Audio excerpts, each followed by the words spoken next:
if you don't get listings, you're not gonna last. Today, we're gonna talk about 7 different marketing campaigns designed to attract sellers' listings. Why? Because you know that you have to list to last. We also know the marketplace has and will continue shifting. We know there are projected fewer number of sales in 2023 than in years prior.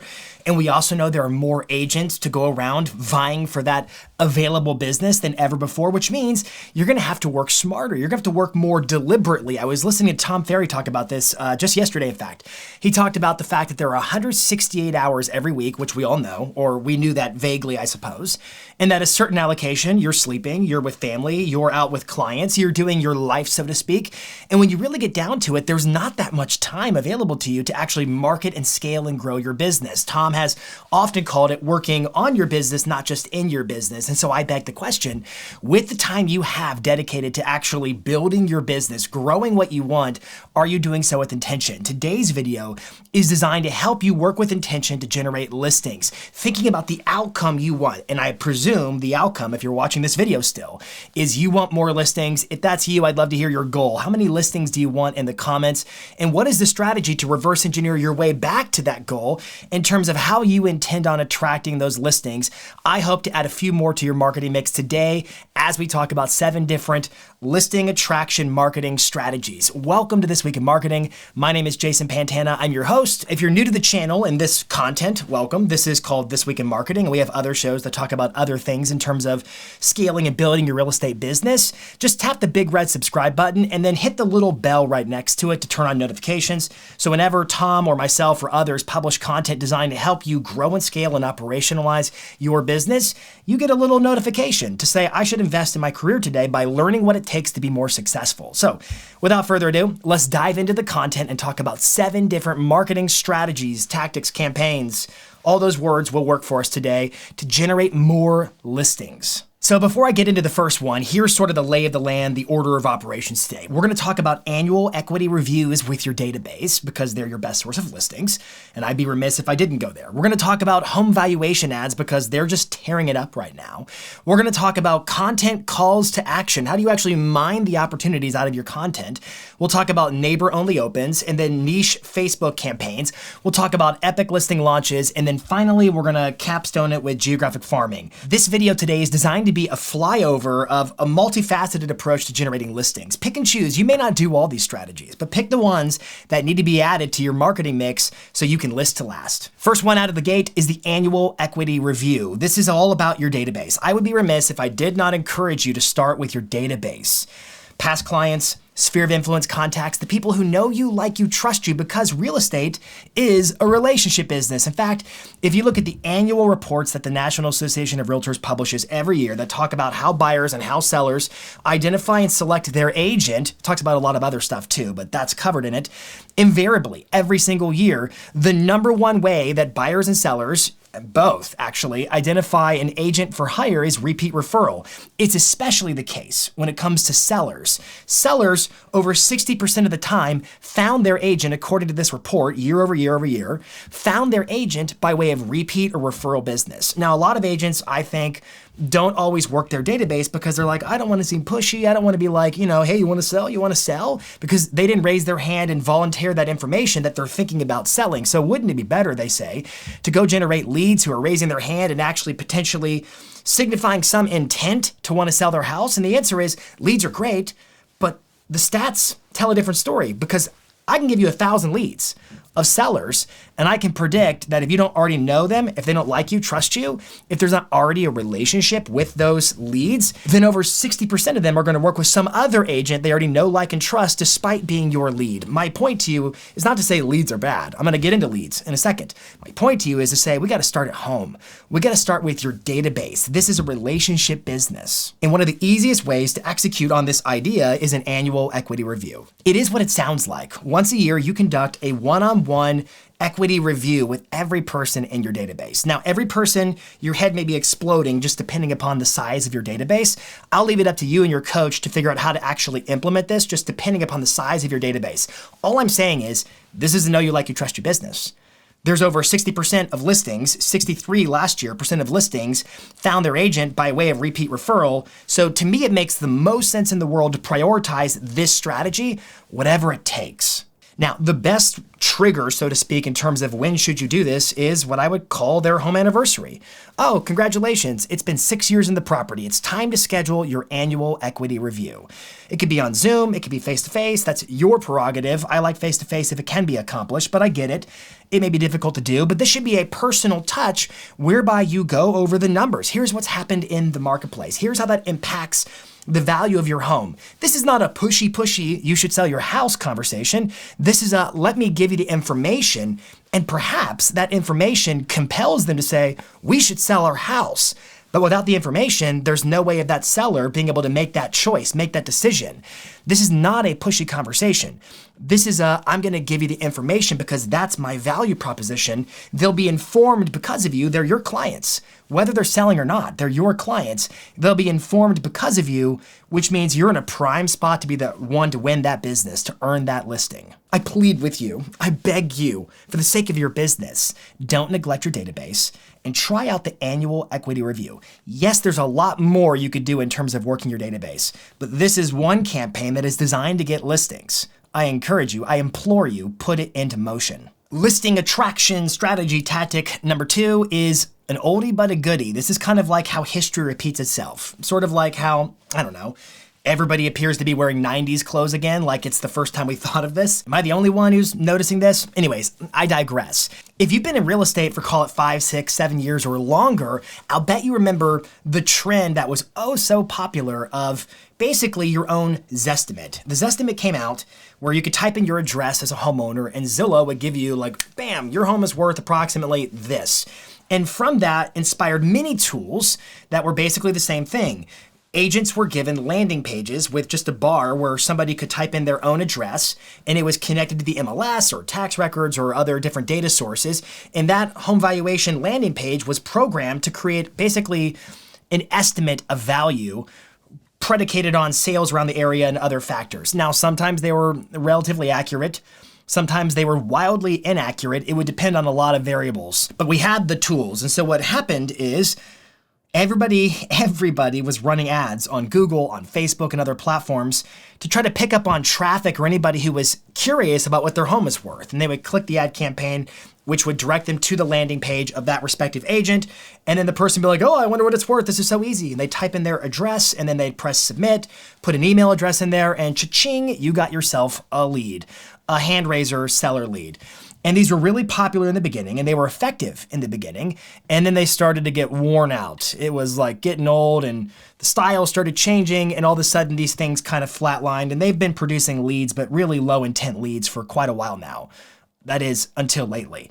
As the marketplace has shifted and all of a sudden we had all this appreciation, and homeowners, like they just couldn't not make money in terms of owning a house. But then the news starts changing the narrative and it starts talking about doom and gloom and fear mongering and the market's gonna fall apart and all this stuff and this drama, which then made a lot of homeowners scratch their head and say, have we lost value? Has our equity gone down? I'm curious. I wonder what's happening. Is the sky falling?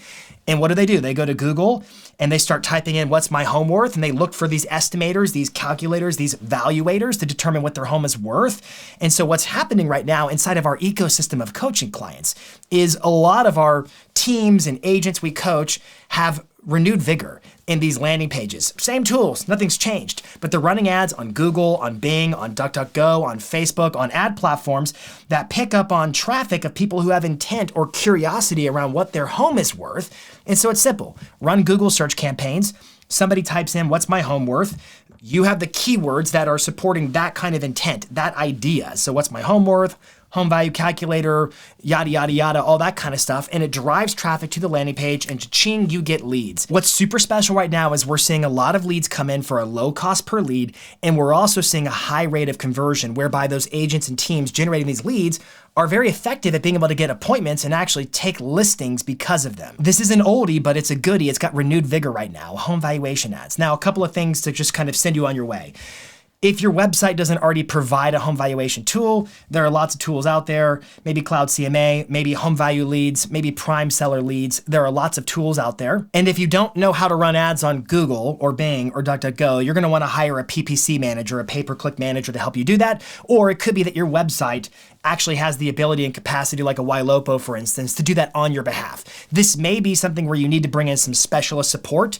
But if you want to get more listing leads, now is the time. I actually don't think this is going to work that long. So depending upon when you're watching this video, and depending upon what the marketplace is doing, that curiosity may have fizzled out. There is a strategic opportunity, I would argue, now to get after these. Now, let me step back and give you sort of a B side of this record, if I could. I'm talking a lot about PPC campaigns, pay-per-click, so Facebook, Google, all that kind of stuff. It could also be deployed through postcards.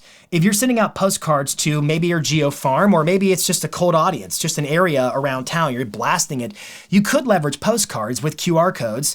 They make the same basic offer as your ad campaigns, curious what your home is worth or something to that effect. The homeowner scans the QR code and it links to the same landing page. You're not limited only to PPC ad campaigns with this kind of a strategy. You can drive traffic from a postcard using a QR code to your landing pages. Again, what really matters in my mind is the curiosity because of the conversation happening in the news all around the country, the world, so to speak, in terms of home values. We've seen this market just skyrocket and soar in terms of appreciated value. And now there's a lot of people wondering what's happening, what's going to happen. That curiosity is what's sparking the renewed vigor of these ad campaigns. Whether they're online or offline, home valuation offers are working right now. Next up, let's talk about your content calls to action. Content means videos, blogs, emails, all the stuff you're producing from a media standpoint, because I presume that you are. If you watch this show, then you know how I feel about content. I've said it before, that marketing without content, videos, blogs, emails, just your stuff, marketing without content is like a bow without arrows. It doesn't have anything to fire off. It's useless. It's empty, it's null, it's void. So I'm a major believer in content, but I also believe your content needs to be structured in a way whereby it actually invites people into doing business with you. A, it should talk about the stuff relevant to your business, but B, you should be able to put out calls to action in a regular basis in routine places that invite customers into doing business with you, not in a pushy, salesy kind of way, not that I'm opposed to that per se, but in a way that says, hey, by the way, if you want more of this, click here or go here or do this, or here's what's available to you if you're looking to buy, sell, invest, or refer. I've dropped a link into the description of this video that will go to a resource of the things I'm about to get into in terms of some overlooked places where you can include your calls to action. Now again, what are your calls to action? Buy, sell, invest, refer, people doing business with you, schedule a consultation, join the team. What is it you want folks to do based upon the content you're putting out there? My point is, you should be making content with an outcome in mind. You make content for people like this to get them to do what? And the what, those are your calls to action, and they should be included in various destinations because you want to make sure you're capitalizing on getting as much business as possible from all of your content. Otherwise, why are you doing it? Now, the first one to think about is your email signature. This one is just low-hanging fruit, a big opportunity.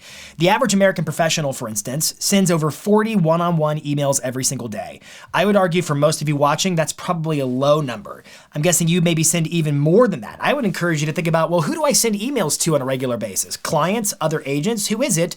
And which calls to action would therefore best align with getting the outcomes I want from those people? Because your one-on-one emails have nearly a 100% rate of open, and the read rate is ridiculous, which means that the calls to action that are tucked inside of there in the postscript or in links in the actual signature have a really strong likelihood of A, getting seen, and B, getting clicked or the action taken. Your email signature matters. Next up is your Google business page, products. Your Google business profile has a section called products, whereby most agents put like their listings there. And you can click learn more if you see the listing and go learn more on the website. That's great. What about your calls to action?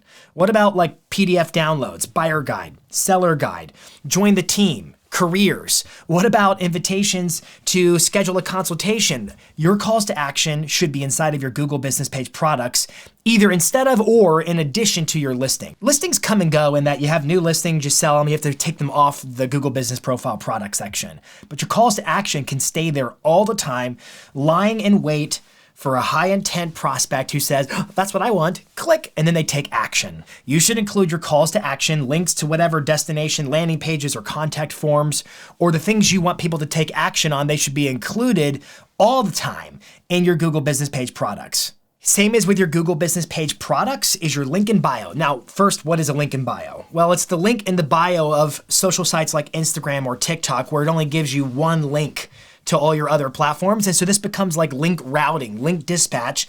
Using a tool like Linktree or links.co, you have the ability to create multiple links on your own little private landing page that drives traffic to whatever destination they want to take next. So my advice is include your calls to action in your link in bio. Warning though, don't include too many, because if you have too many calls to action, it's like information inertia, and nobody's going to take action on anything. My point is right now, you should leverage these key destinations to always have an invitation out to customers to doing business with you. However, my advice for you to consider is getting really, really clear in terms of refining what are those offers? What really moves the needle in my business? Is it the join the team link? Is it the schedule a consultation link? What's going to be the thing that's going to move the needle? Another option is with every single YouTube video.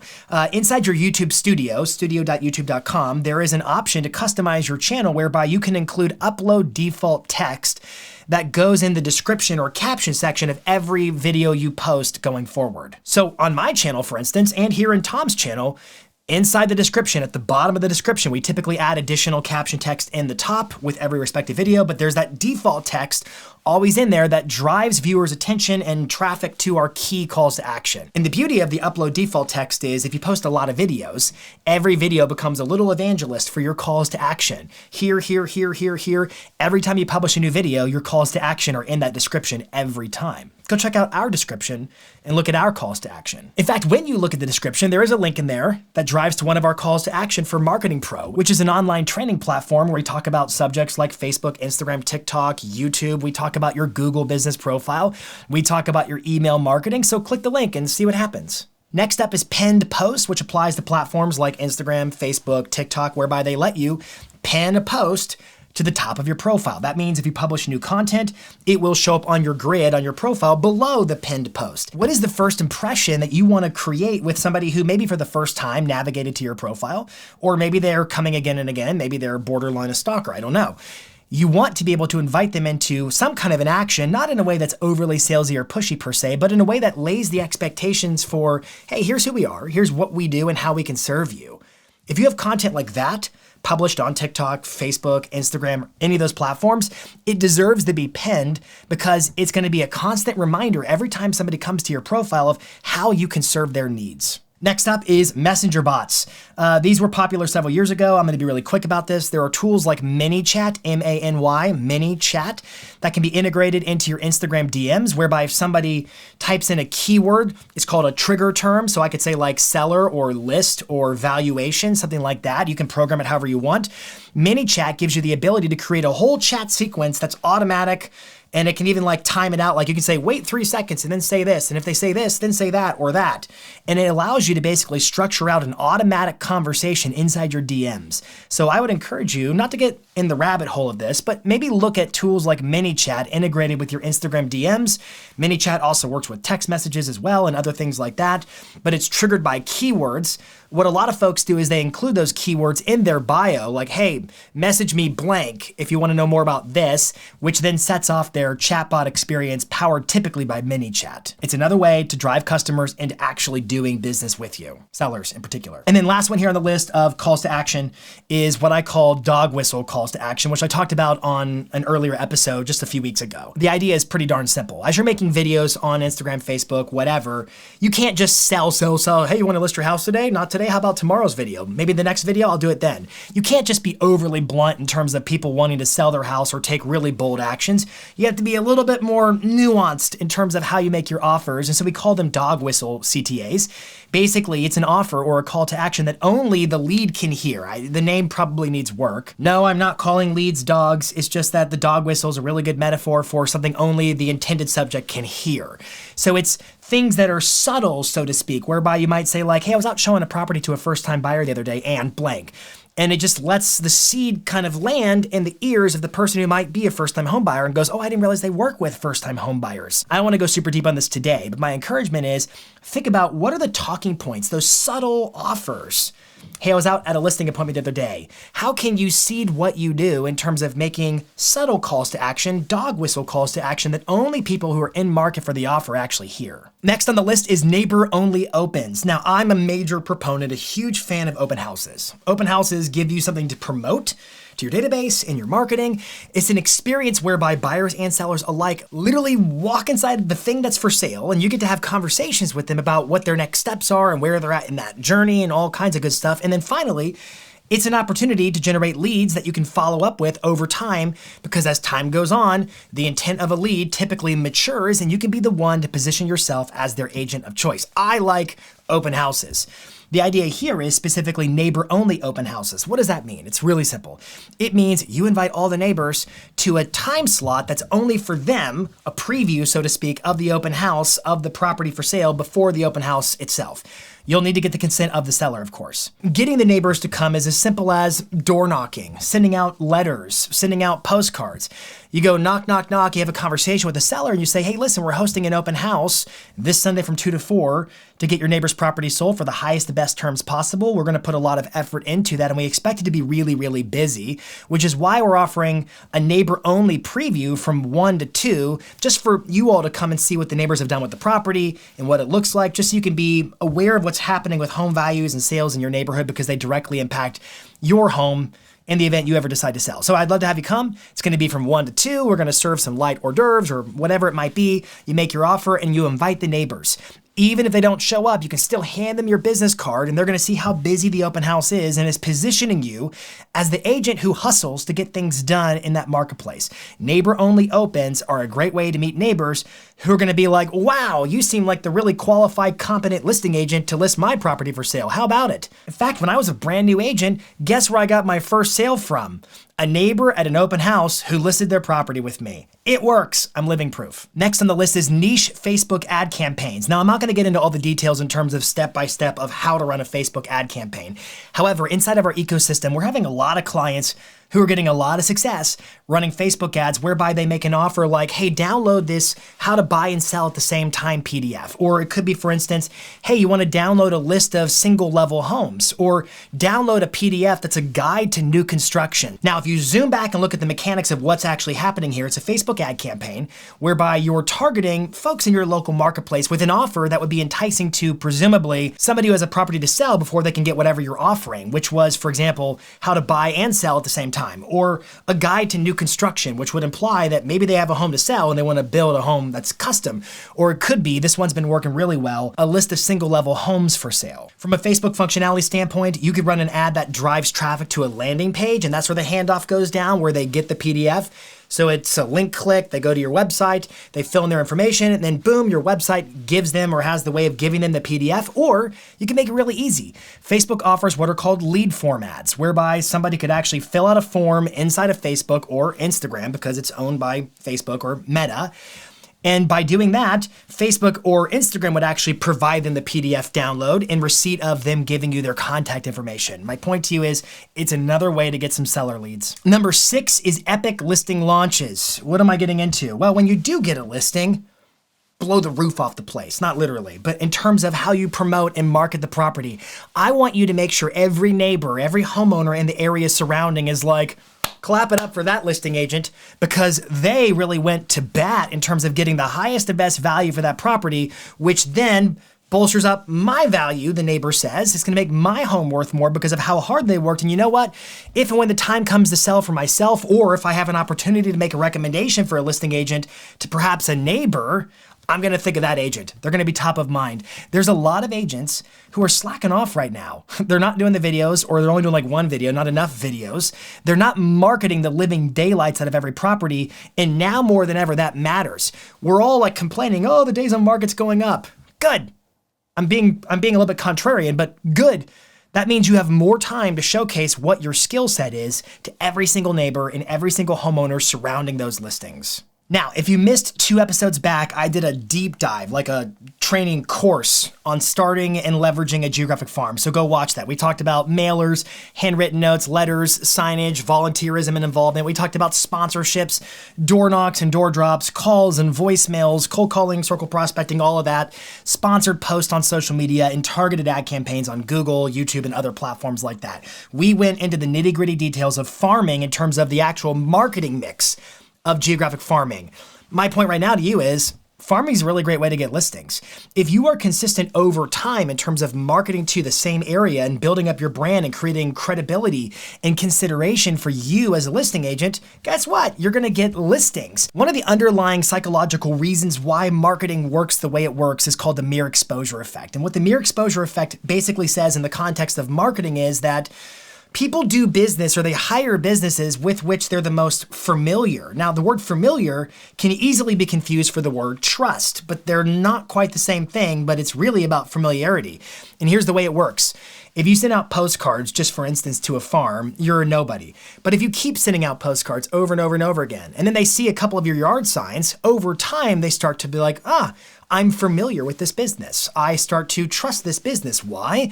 Because they've been here for a long time. And because they've been here for a long time, they must be credible and legitimate. That's sort of the basic equation going on in the minds of a consumer from a psychological standpoint. So my point to you is, in farming, this has got to be a long game. Over and over and over again, keep marketing to them, keep building credibility, keep creating consideration for your business, and then guess what? You're going to start to get listings. Now, it's not cheap. It doesn't take a little bit of effort. It takes a lot of effort. But if you want to get listings, you got to hustle. There you have it, 7 different strategies, tactics, campaigns to generate more listings. And guess what? None of them are going to be easy, because you know what? Real estate is not an easy business. If it were easy, the rate of failure would not be 87% in the first 2 years. But in fact, the rate of failure, sadly, is 87% in the first 2 years. Agents don't make it. Why? Because it's not easy. It takes a lot more effort. So my encouragement to you is roll up your sleeves and say, I'm gonna last, therefore I'm gonna list. Do the work that moves your business forward. Thank you so much for watching today's video. If you liked it, will you like it? And will you let us know in the comments below? Until next week, this is This Week in Marketing.